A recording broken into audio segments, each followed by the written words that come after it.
Hello everyone. Twelfth NCERT का chapter principles of inheritance and variation, उसमें आज है मेंडल्स प्रिंसिपल्स ऑफ इनहेरिटेंस। ठीक है, चैप्टर बहुत इंटरेस्टिंग है। सब अच्छी तरीके से इसको वीडियो को सुनना और देखना।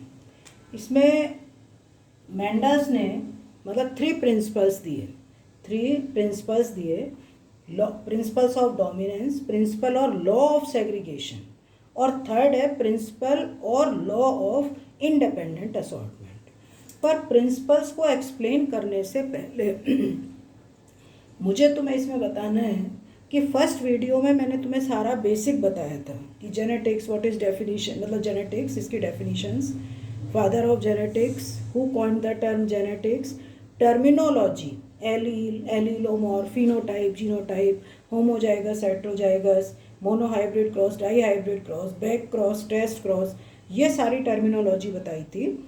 और फिर इसमें लास्ट में, वो काफ़ी लंबी वीडियो हो गई थी, तो उसमें फिर लास्ट में ये था कि मेंडल्स ने अपने एक्सपेरिमेंट के लिए पी प्लांट को ही क्यों चूज़ किया, उनको कैसे सक्सेस मिली, सक्सेस का क्या उनका कॉज था।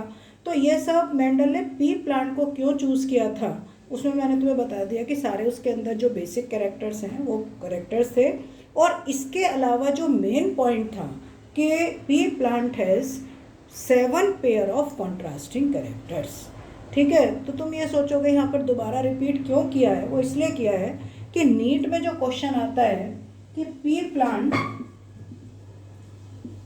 प्लांट हैज़ 14 क्रोमोसोम, 7 पेयर, ये 7 पेयर्स 14 क्रोमोसोम है, और इसके पास 7 pairs of contrasting characters, 7 pairs of contrasting characters. तो क्वेश्चन एक बार नीट में ये भी मतलब एक बार के कई बार आया हुआ है कि 7 pair of contrasting character present how many number of chromosome, 7 chromosome. इसके ऑप्शन जो थे कि 7 of pair of contrasting characters present how many number of chromosome. First option था 7 क्रोमोसोम, 5 क्रोमोसोम, सेकेंड ऑप्शन था 5 क्रोमोसोम, थर्ड ऑप्शन था 4 chromosome, fourth option था 1 chromosome, मतलब सारे कैरेक्टर एक ही क्रोमोसोम पर है।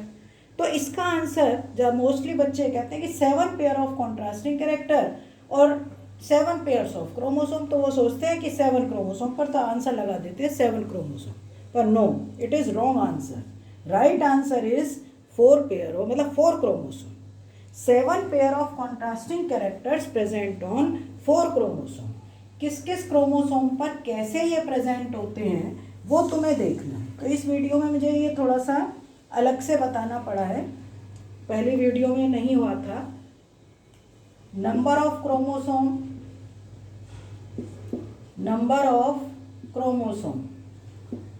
लोकेशन ऑफ कैरेक्टर्स, क्रोमोसोम 1, मान लिया हम ये बना रहे हैं, chromosome 2, chromosome 3, chromosome 4, chromosome 5, chromosome 6, chromosome 7। ठीक है, तो 1 क्रोमोसोम पर जो पोजीशन है कैरेक्टर्स की, फ्लावर कलर और दूसरा है यहाँ पर सीड कलर, 2 कैरेक्टर, मतलब 7 pair of contrasting characters present on 4 chromosome. Which number of chromosome, तो आंसर होगा 1, 4, 5 एंड 7। 1 नंबर पर 2 कैरेक्टर्स, सेकेंड एंड थर्ड पर कोई कैरेक्टर्स नहीं है, फोर्थ क्रोमोसोम पर 3 कैरेक्टर्स हैं। सबसे पहले फ्लावर पोजीशन, फिर दूसरा यहाँ पर पॉड शेप, और तीसरा जो है प्लांट हाइट। फिफ्थ पर एक ही कैरेक्टर है, पॉड कलर। देखो, पॉड की शेप, पॉड के 2 कैरेक्टर होते हैं कॉन्ट्रास्टिंग में, pod shape and pod colour. तो पॉड शेप तो है 4th पर, और पॉड कलर किस पर है, 5th क्रोमोसोम पर। 6 पर कोई कैरेक्टर नहीं है, 7th पर है सीड सीड का कलर कौन से पर था, क्रोमोसोम नंबर 1 पर, और सीड की शेप किस पर है, 7। तो काफ़ी इम्पोर्टेंट चीज़ें हैं, ये सारा कई एग्जाम में पूछी हुई है, तो इसको ध्यान रखना कि 7 पी प्लांट के पास 14 क्रोमोसोम है, और उन 14 क्रोमोसोम का मतलब 7 pairs of chromosome, per pea plant also है 7 पेयर्स ऑफ कॉन्ट्रास्टिंग कैरेक्टर। तो these contrasting characters present on chromosome 1, 4, 5 and 7। ठीक है, तो अब इसके बाद Mendel's laws of inheritance.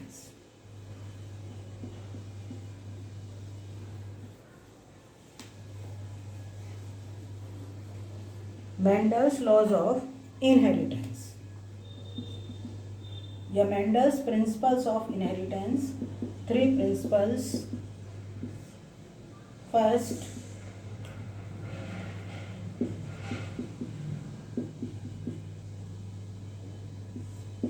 principle of dominance. Second is, ये फर्स्ट है, सेकेंड इज प्रिंसिपल और law of segregation. Law of segregation is also called law of purity of gametes. Law of purity of gametes. And third one is principle, sorry यहाँ पर और आएगा, principle और law of independent assortment. Law of independent assortment.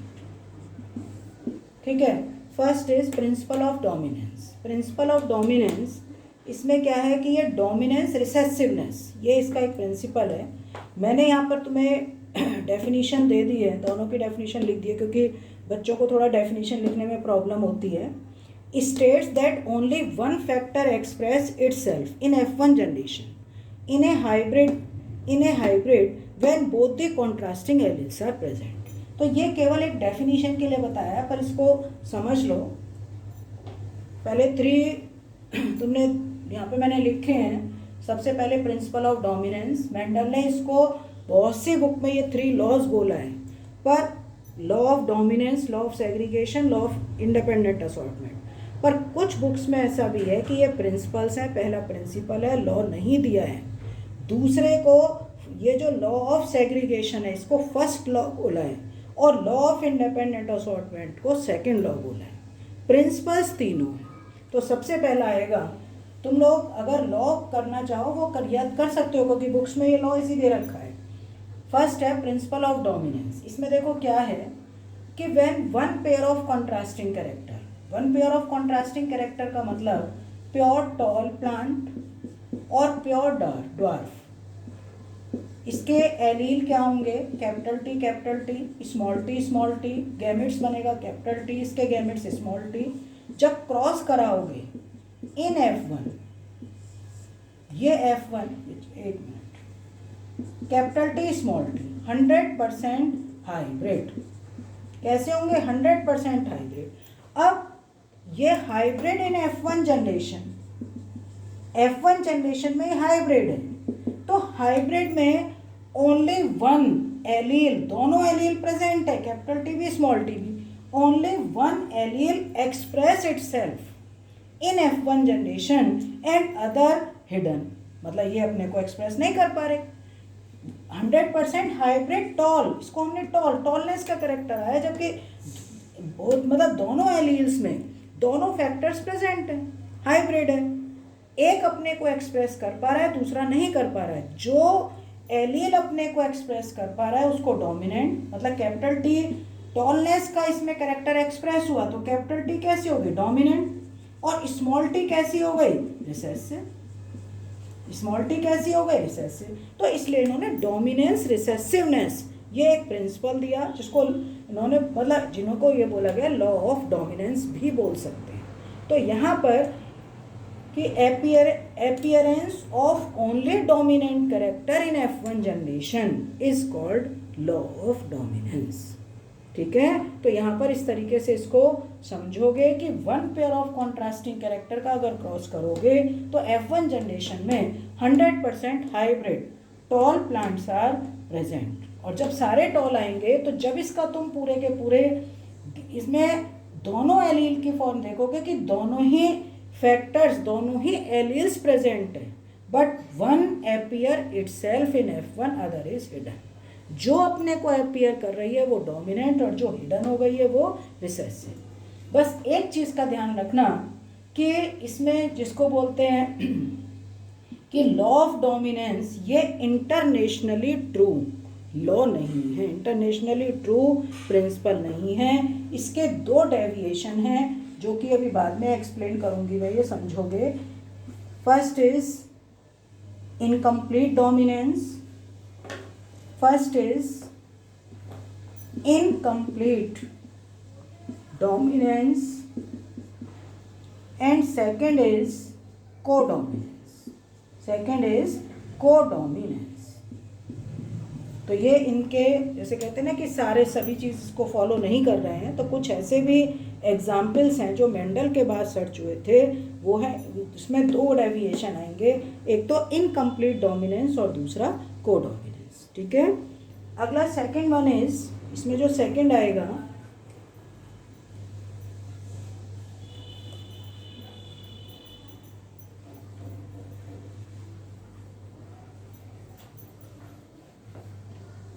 second is law of segregation, law of segregation और purity of gametes। देखो इसमें क्या है, ये इसका definition states that when a pair of contrasting factors are brought together in a hybrid, these factors do not blend or mix up but simply associate themselves and remain together and separate again at the time of gamete formation, मतलब gametogenesis के समय। तो इसको कैसे समझोगे, या तो एक तरीके से लॉ है कि हम उसको कैसे लिखेंगे। अब इसको हम समझेंगे कैसे कि when one pair of contrasting character, इसमें रेड का ले लो कि pure red flower, pure red flower इसको क्रॉस कर रहे हो वाइट से, वाइट तो प्योर ही होता है, capital R, small R, small R. पहले गैमेट्स फॉर्म कर लो, गैमेट्स इसके बनेंगे, ये तो है पी जनरेशन, इसको थोड़ा सा लिख के करो, ये पी जनरेशन, गैमेट्स, ये गैमेट्स, इसके स्मॉल आर, जब फर्टिलाइजेशन होगा कैपिटल आर स्मॉल आर, ये F1 जनरेशन। अब F1 generation 100% hybrid, hybrid red. तो तुम यहाँ पर ये देख रहे हो कि जब सारे जितने भी प्लांट्स बनेंगे वो 100% हाइब्रिड होंगे और दोनों एलील्स प्रेजेंट हैं, पर इन दोनों के ब्लेंडिंग नहीं हो रही, मिक्सअप नहीं हो रहा है। ये नहीं कि इनका मिक्सअप हो रहा है, ये दोनों allele at the time of gamete formation, gametogenesis, जब मियोसिस के बाद गैमेटोजेनेसिस होगा और गैमेट्स बनेंगे, तो दीज गैमेट्स हैव मतलब both alleles are separated in pure form in separate gametes. दोनों सेपरेटेड होगा। अगर ब्लेंडिंग हो गई होती तो ये सेपरेट ही नहीं होते, करेक्टर ही चेंज हो जाता कि रेड और वाइट की ब्लेंडिंग हो गई, पिंक बन गया। पर ऐसा नहीं है, यहाँ पर ब्लेंडिंग नहीं है और दोनों जो फैक्टर्स हैं they are segregated in pure form, separated in pure form in separate gametes at the time of gametogenesis, so called. इसी वजह से इसको क्या बोला गया, law of purity of gametes.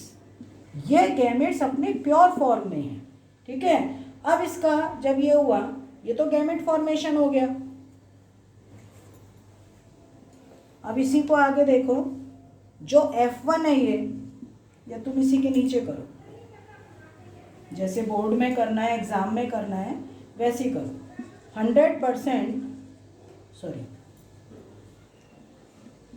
ये 100% हाइब्रिड रेड, इसकी कराओ सेल्फिंग। सेल्फिंग का मतलब जो फ्लावर है उनका, उसी टाइप के फ्लावर से, मतलब उसका सेल्फ कराना है, सेल्फिंग करानी है। और जब गैमेट्स का फॉर्मेशन होगा कैपिटल आर स्मॉल आर, ये कैपिटल आर स्मॉल आर, ठीक है, एक तरफ मेल गैमेट और दूसरी साइड क्या बनेंगे, फीमेल गैमेट। F2 जनरेशन के लिए जब इसको क्रॉस कराओगे, वैसे तो पनेट स्क्वायर होता है कि पनेट स्क्वायर, अगर हम रूल लिख रहे हैं तो तुम पनेट स्क्वायर ही लो, इसको इस तरीके से बनाओगे, ये एक side male gamete capital R small R capital R small R, इसका इससे क्रॉस कराओगे capital R capital R capital R small R capital R small R और स्मॉल आर स्मॉल आर, ठीक है। पर ये F2 जनरेशन, कौन सा generation, F2 generation. F2 generation में अब हमें यहाँ पर रिजल्ट देखना है कि इसके रिजल्ट क्या क्या होंगे। तुम ये देख रहे हो कि टोटल अगर हम 100% लेकर चलें तो 25% कैसे होंगे प्योर रेड, 50% हाइब्रिड रेड और 25% pure white. Those character which are hidden in F1 generation, white का कैरेक्टर F1 में हिडन हो गया था, it is segregated in F2 generation in 25% plant, 25% flowers में आके ये सेग्रीगेट हो गया, तभी इसको बोला लॉ ऑफ सेग्रीगेशन। क्या बोला इसको, लॉ ऑफ सेग्रीगेशन। तो इसके रेशो जो निकालने हैं, एक तो फिनोटाइप रेशो, फिनोटाइप रेशो कैसे निकालोगे, capital R ratio capital R small R, ये स्मॉल आर, तो ये 25%, ये 50% और ये 25%, सॉरी ये जीनोटाइप, एक मिनट, ये इसका जीनोटाइप रेशो, तो जीनोटाइप जीन्स एक हैं, ये दो एक सी हैं ये, तो ये 25%, 50%, 25, तो जीनोटाइप रेशो क्या हो गया 1:2:1। और जो फिनोटाइप है, फिनोटाइप में तो हमें जीन्स ही नहीं देखनी है, 3 हमें रेड दिखाई दे रहे हैं 1 वाइट, मतलब वहाँ पे तो हमें जीन्स लिखनी ही नहीं है, रेड रेशो वाइट, तो रेड कितने हैं 75%, वाइट कितने हैं 25%, तो रेशो कितना हो गया 3:1। मतलब पहला जो है ये जीनोटाइप रेशो है जिसमें हमें जीन्स लिखनी है, कैपिटल आर रेशो, ये दोनों 50% में है, दो हैं, ये सिंगल है, तो 25%, 50%, 25, तो 1:2:1। और फिनोटाइप में तो जीन्स है ही नहीं, एक्सटर्नल अपीयर्ड कैरेक्टर है, तो रेड रेशो वाइट, तो कितना हो जाएगा 3:1। तो ध्यान रखोगे लॉ ऑफ सेग्रीगेशन, या इसको बोला जाता है law of purity of gametes. इसी में इस टाइप्स के करने के बाद, इसी में कई बार ये होता है कि न्यूमेरिकल भी पूछ लेते हैं कि व्हेन टोटल नंबर ऑफ, इसी में मतलब ये सारा करने के बाद वो क्वेश्चन दे देंगे कि when total number of flowers are 200, flowers are 200, अगर टोटल नंबर 200 हैं तो कैलकुलेट सेपरेट फिनोटाइप रेशो, तब इसका फिनोटाइप रेशो बताना है। तो फिनोटाइप रेशो जो कि तुम्हें मालूम है 3:1 है, तो रेड इसमें कितने होंगे, मतलब टोटल हमारे 4 आते हैं, 3/4 इंटू टोटल नंबर कितना दे रखा है 200, तो कितना आ जाएगा 150, रेड कितना हो जाएगा 150। और वाइट के लिए भी ऐसे निकालोगे, 4 में से 1 वाइट इंटू टोटल नंबर, तो ये आ जाएगा 50। तो कई बार किसी भी तरीके से, यानी कि 150 और 50, अगर 200 नंबर टोटल दे रखा है तो किसी भी टाइप से वो न्यूमेरिकल फॉर्म में भी पूछ सकते हैं। तो इस तरीके से इसके क्वेश्चन आते हैं, ज़्यादातर लॉस का ही पूछते हैं, पर किसी भी तरीके से वो क्वेश्चन को पूछ सकते हैं, ठीक है। तो आज की वीडियो में इतना ही, लॉ ऑफ इंडिपेंडेंट असॉर्टमेंट वो नेक्स्ट वीडियो, ठीक है बेटा, ओके, थैंक यू।